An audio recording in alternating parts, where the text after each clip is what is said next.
Don't forget to scan my QR code and follow me on all social media platforms. If you're new, don't forget to subscribe and don't forget to like all videos. I guess, yeah. That's why I'm not with nobody, cause I don't wanna hurt nobody. Welcome back to my channel, guys. So for today's video, today, if you're new to this channel, my name is Laurie, and on this channel, I keep it 100. If you're not subscribed, please don't forget to tap on your subscribe button and don't forget to smash our like button.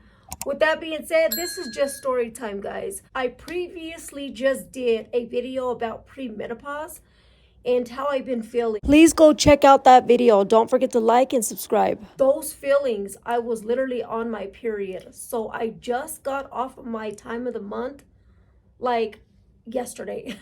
And I haven't had those feelings all day today. When I went back and started looking at why I've been feeling this way and what caused it, what I was doing, because I've been keeping a journal because it's very helpful of what triggered it, what was I doing, what did I eat, who did I talk to, like, where was I going, just etc. So that I can go back and figure out why was I feeling this way. And now that I really think about it, it happens during my period. I haven't really been keeping tabs on it. Last month was my first time keeping a tab on it.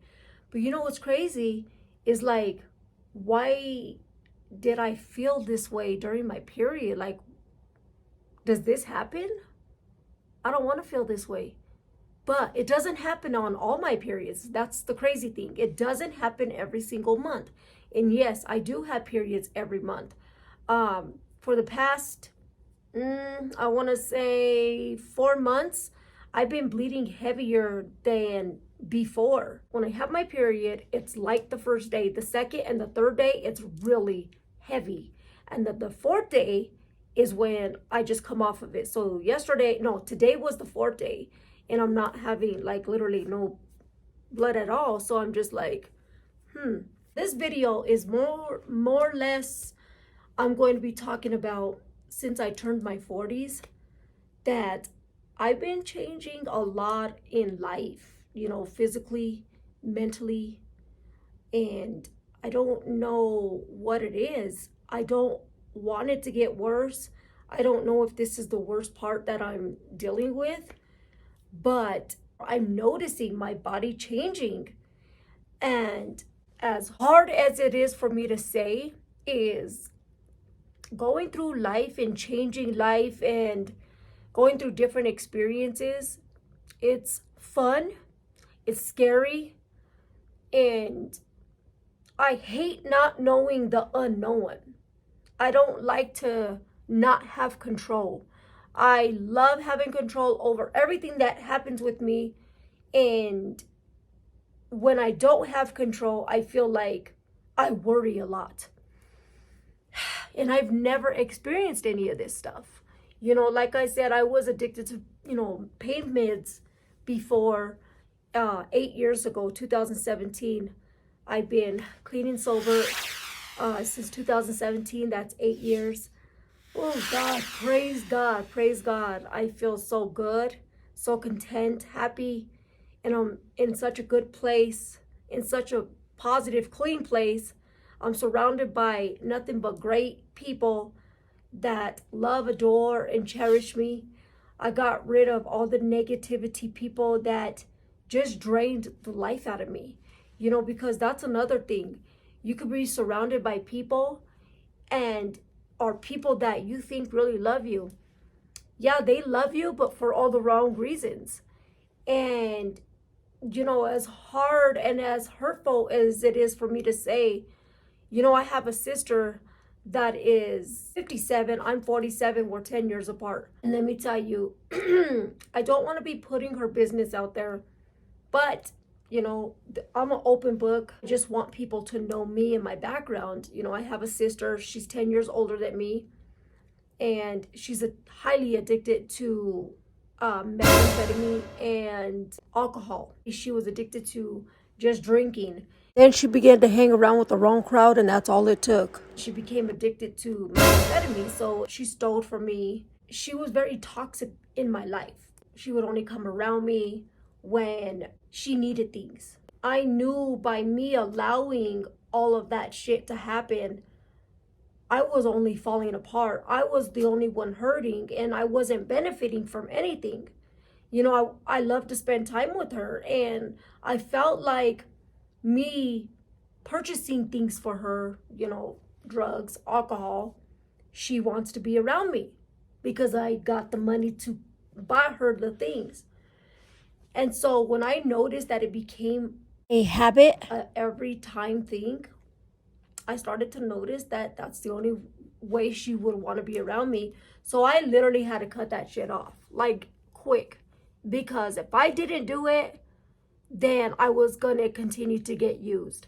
Anyways, if you guys want me to do a full video about that situation, I will definitely do a full video about my sister, because I do miss her. She played a huge part of my life at one point, and now she's just gone to shit, like to shit. But anyways, I had to get rid of just all the toxic people in my life, because I felt like everything was just, you know, they were just draining the shit out of me. You know, their negativity, their negative vibes, their negative surroundings. I couldn't feel at peace with myself. And when you don't feel at peace with yourself, you begin to fall into a deep hole, and you begin to feel depressed, stressed, and not living for yourself. So when I turned in my 40s, I started to begin like a change of life. And I started noticing little things and different things. Actually, it didn't start happening until I was about 42, 43-ish. And, you know, just my body changing, I started to lose more collagen. And I'm just like, damn, I'm barely in my 40s. What am I going to look like when I'm in my 50s or 60s, 70s, you know, 80s? Shit. So I knew I had to change eating habits. I knew I had to change my lifestyle, removing toxicity, like negative people, toxic food, you know, sugars, salt. I love pickles. So, and I still eat them. I do. And I have high blood pressure, and my blood pressure is completely fine with medication. When I'm not on medication, it does go up to about 150. It's still high for my weight and my height. So I try to stay away from it. Now it's like 120 over 70 or so. But when I turned in my 40s, guys, I started to know a huge difference in my life. And, you know, like I said, I was addicted to pain meds. And when my doctor told me about the whole high blood pressure and I had my overdose, that overdose literally changed my mindset, or I made myself believe to be a death afraid of medication, because knowing that I died for those minutes or seconds, I don't know, something switched in my mind that I am so death afraid of medication. I'm death afraid of it, and I don't know how to change back to my normal. It's hard, guys. It really is. It's very hard. So, you know, being 40, I'm 46 now, but being 40, it really changes a lot. You know, I had to wear like a heart monitor. I told my doctor about my dizziness spells and my lightheadedness. And my brother and my father passed away from a massive heart attack. So they wanted to make sure that I'm not high risk for that. And thank God I'm not. A Holter monitor is a portable device that continuously records and analyzes the heart. So I wore this device for 14 days. It just detects so many things in your heart, chest, and abdominal area. The device measures, interprets, and prints the heart electrical activities. But when they checked the results, they didn't find any issues with my heart, so I'm perfectly healthy. Like I said, I do have thyroid issues. I had a big goiter like my neck was really big. I had 2 goiters that were humongous. After the radioactive iodine is taken up by thyroid and destroys the cells in the thyroid glands. This has the effect of reducing the amount of thyroxine made by the thyroid glands, and it may also reduce the size of the glands. But having thyroid issues is already enough of what I deal with. You often feel weight gain, fatigue, cold intolerance, constipation, hair loss, brain fog, skin dryness, nail changes, your menstrual cycle changes, you have heart palpitations, you just go through a lot of shit. Your eating habits change. You either eat more, you either eat less. I don't really have energy. Some days I have a lot of energy. Some days I'm so hyper and I don't know how to sit down. But one thing that I can say is that I'm always in good spirits. I always have a smile on my face. Always got a smile. This is my mindset. People that walk around and judge people all day and that, think people are, they think like, why is she so happy? Why is he happy all the time? People that walk around with an upside down frown, it's like, why is your life so serious? Why? For what? What are you getting out of living life so sad? If something isn't working in your life, if you feel like you're struggling financially, if you feel like you're struggling physically, mentally, spiritually, you have to change your routines. You have to figure out ways to get yourself out of those holes, because as long as you stay stuck, you're gonna stay stuck. And I refuse to stay stuck in a hole. That's when you start getting depressed. You start to feel anxiety, panic attacks. You start to worry. You start to get anxious, paranoid. And I'm not gonna be stuck there. Hells to the no. Then you gotta get on medication because you feel some type of way. It's not worth it. But going through life-changing life is a lot. People don't really start changing life until they're like 50s, 60s, I think that's the age. But for me, I feel like a lot's been going on, like changing since I've turned my 40s, and then having thyroid issues already. Thyroid really messes up a lot of your mental stages. It really messes with your moods, your mood swings. Oh God, it just messes with a lot. Having thyroid issues does a lot of damage already. And I'm already on medication. I take levothyroxine 0.50 for the rest of my life. Sometimes they have to switch my thyroid medications to 0.75 because I start feeling anxious, worried, and I feel like I'm having more anxiety. So they check my blood and then I have to change doses.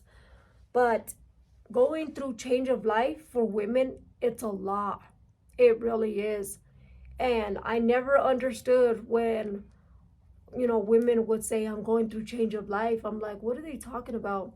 Or when they say, I feel anxious or anxiety or panic. I never had any of these experiences, guys, until my overdose. Once my overdose happened, that's when everything just triggered. Drugs really messes up your life. It really does. And people think, oh, let me try it. Or they try it and they test that shit. And that shit feels so good. It feels like you're floating on fucking clouds. Excuse my language. I don't want to cuss on this video. But it feels like you're floating on clouds. And it feels like you're untouchable, unstoppable. But they don't realize what they're doing to their body. And everything that they're putting in these drugs today, it's all chemical. It's bad chemical. It's chemicals underneath your sink. You're smoking and putting shit in your body that's sick, toxic, rat poison, chloride and Clorox, just all kinds of shit. And they think, damn, this feels good. Now, let me tell you, when I was on drugs and using pills, let me tell you, I felt good. I did. I felt like I can do 20 things at once. When I was doing Percocets and I was doing Somas is a muscle relaxer. Those things fuck you up big time. I mean, oh my God, but they make you feel good. Back in 2003, between, what years? 2000 to 2003-ish or 2004, I was on crack cocaine. I was smoking that shit for those 3 to 4 years, and then I went to prison. I do have a full video of my prison experience. Going to prison saved my life. It really did. But when I was even in prison, I didn't even experience these symptoms, you know. I feel like after my overdose, I feel like that's when everything did a whole 360, because now I can sit and say, what was I going through? What was I dealing with? And it's when I had my overdose is when everything changed. And now I don't know how to switch back. And when I feel like that, being in the moment, I feel my heart palpitations, I feel lightheaded, I feel dizzy, and like just this hotness that goes through my body. Like when you drink alcohol, because I don't drink alcohol, but I've drank like 1 or 2, 3, 4 times. But you get this warm sensation in your body, and it's only for about 30 seconds, and then it just goes away. But I feel all of this, and when I first experienced it, I didn't know what it was, and I just feel now that I experienced it and I went through it.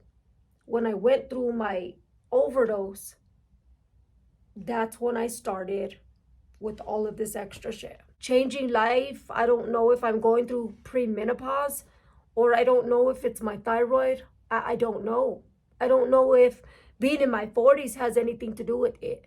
You know, like I said, I'm 46. I'm going to be 47 in August. And it's a lot. It takes a lot of toll on your body. Oh my God, a lot. And sometimes I don't know how to deal with it. And when I do feel like that, I'm like, what did I do to my body? What did I do to deserve this? What did I do? What did I do? How do I fix it? How do I control it? Like, how? I don't know. But I know it's being in the moment of feeling like that. It scares me, because when I'm by myself, I feel like, oh my God, what if I die and then nobody's here to find me and save me? And then when I'm around my family, you know, my husband or my son, I always think, what if my son finds me? Like, what is he going to do? How is he going to react? How is he going to feel? But I have to remind myself, take a deep breath. You're okay, Laurie. You're okay. Nothing's going on. You're not going through nothing. You're okay. It's easier said than done. And it's hard being in that moment. Because when you're in that moment, you don't know what to do or how to feel, how to think, how to react, or how to pull yourself out of it without making yourself feel these things. Because when I do feel it, when I feel these anxiousness, I scare myself, because I'm like, oh my God, here it goes again. How long am I going to feel it? Am I going to die? Oh God, it drives me crazy. Oh God. It drives me crazy. People don't know, and they don't know how to help you. Sometimes people say, I know what you're going through. I know what you're dealing with. Did you go through it? Did you feel it? No. Okay, then you have no idea. You have no idea. But I do know, by me getting on video, it really helps me. It really helps me, because I know I'm not the only one that's feeling this. I know that I'm not the only one that's going through it. I know I'm not the only one that has thyroid. I know I'm not the only one that goes through worrying, feeling anxious, or fucking feeling panicky, or going through anxiety, feeling worried. I know I'm not the only one. I know I'm not. But it's just being in that moment. It's like, what do you do? How do you deal with it? So, you know, I do see therapists, and he gives me different tools. He says to do the hand, I don't know what he calls it. It's called the 5-finger breathing. You stare at your hand and you begin to trace your hand very slowly in a pattern, but you do breathing techniques all at the same time, and it focuses your mind onto something else so that you're not feeling these anxieties and this stress, and then it, heads to a panic attack. I don't know, the breathing and the tracing, it really brings me down.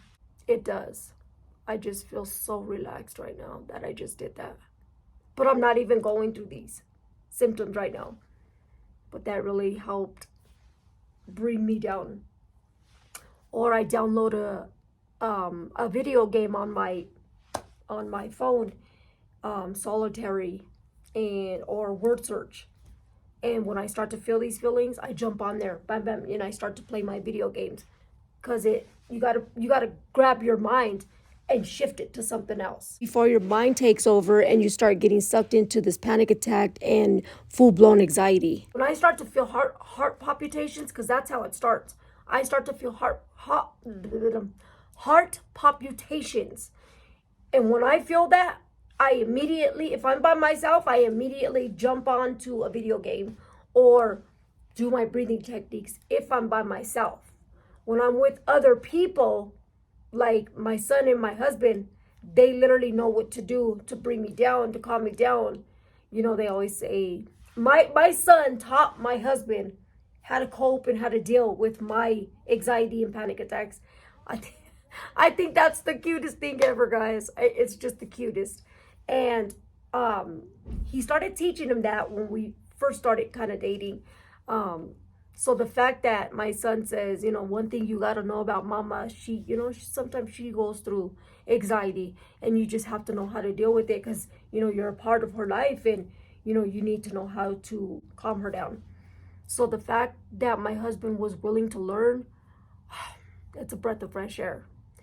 You can't keep quiet. Don't feel embarrassed to talk to somebody. You have to talk to somebody, especially about these types of things, because when you do feel these things, you have to let somebody know so that they know, what medications you're taking, what to do, and stuff like that. Because there's a lot of people that are very discreet with their lifestyle and they're very private and they don't want to talk about these things because sometimes it embarrasses them. I used to be embarrassed to talk about it. But you know what? I'm like, I'm not the only one feeling like this. I'm not the only one that goes through these things. There's a lot of people that go through these things. And if I could talk about it, there might be more people that come out and talk about it. And they don't know what to do. And they feel like they're alone. I used to feel like I was alone. And, by me opening up, I just feel so good, content, so relaxed. Because if I'm judged, okay, it is what it is. I'm judged. I'm putting my business out there. Of course, people are going to judge me. But, if they're supporters, thank you. I love my haters and I love supporters. I love all of you. You are watching me. You guys are supporting me. You are, giving me feedback. I love that. I appreciate that. But anyways, guys, I just feel like, turning 40s, some people may experience it and some people may not. I don't know. But I know for a fact that it has really changed, my moods. And I don't want to say the older I'm getting, the worse it's getting, because I feel like I'm such in a better space than I ever was before. I'm in such better health now than I was before. And I can truly say, if I didn't go through everything that I went through, doing drugs, yes. Going to prison, yes. Living a hard life with no parents to raise me, just going through all of these things, I wouldn't be who and where I am today, experiencing all of these things. I had to grow up really quick. And I had to really take care of myself as a kid. I didn't have all of these things that my son has. I didn't have love. I didn't have stability. I didn't have anything. I did not have what I needed most, and that was parents. My mom was more focused on, being with her husband. But I forgave her. I forgive my mom, because you only get one mom and one dad, or you have step parents. And my dad, he was an alcoholic, so he was more drunk than anything. But at his last stages, he got sober and enjoyed his kids, and I appreciated that. But I forgave my dad, and you can't live the past. You can't focus on the past, because there's nothing you can do to change it. Nothing at all. My sister literally lives in the past. She brings up the past. She lives the past. She breathes it. She eats it. Everything. But me, I can't. I had to learn to let that go, because living the past will only cripple you. It will only put you in a depression mode. It will only ruin your life. You can't stay stuck in the past, because it feeds no purpose to your present and to what you got going on today. So all I can say is pray. Don't ever give up trying. Don't ever lose your hope. Don't give up faith, and always believe in the Lord. Let me tell you, the Lord, oh my God, Jesus, thank you, because that man has saved me plenty of times. I wouldn't be where I am today if I didn't believe in that man. I am so serious. If I didn't have faith, if I didn't believe in Lord, I don't even think I would be here today. I really don't think I would be here today. But all I can say is I'm very grateful. I'm so blessed. I'm so blessed to be here to tell my story. I'm so blessed to have a son. I'm so grateful that the Lord didn't allow me to repeat how I was brought up. I'm glad I did not allow myself to follow in my parents' footsteps. I am so grateful, because I knew I wanted a different life for my son. He has all the stability and love and care, that TLC that he needed and deserved and needs. And I did just that, all by myself, with nobody's help. But anyways, guys, if you guys enjoyed these types of videos, don't forget to give my video a big fat thumbs up. This is the end of the video. I'm sorry that I was all over the place. I wanted to talk about just being in my 40s. But I mean, sometimes, you have to talk about a little bit of everything to know, why do I really feel like this? Maybe it has something to do with something that I dealt with. I don't know. But all I know is you can't be stuck in the past, and you can't think of the past. You have to let that go, because if you don't let that go, you'll never grow from it. You got to make mistakes. Learn from your mistakes, grow from it, and move the fuck on. That's all I can say. Don't stay stuck in the past. As long as you stay stuck, you will continue to deteriorate. And I can promise you that. But anyways, guys, if you've enjoyed these types of videos, don't forget to give my videos a big fat thumbs up. And with that being said, don't forget to subscribe, and don't forget to like my videos. Bye. Remember, age comes with life. I realize that sometimes the bad things that happens to us winds up putting us on paths to the best things that will ever happen to us. The older I get, the more I realize walking away from situations that threatens my peace of mind, self-respect, values, and my self-worth. Always remember to protect your peace, and always love yourself as well as God.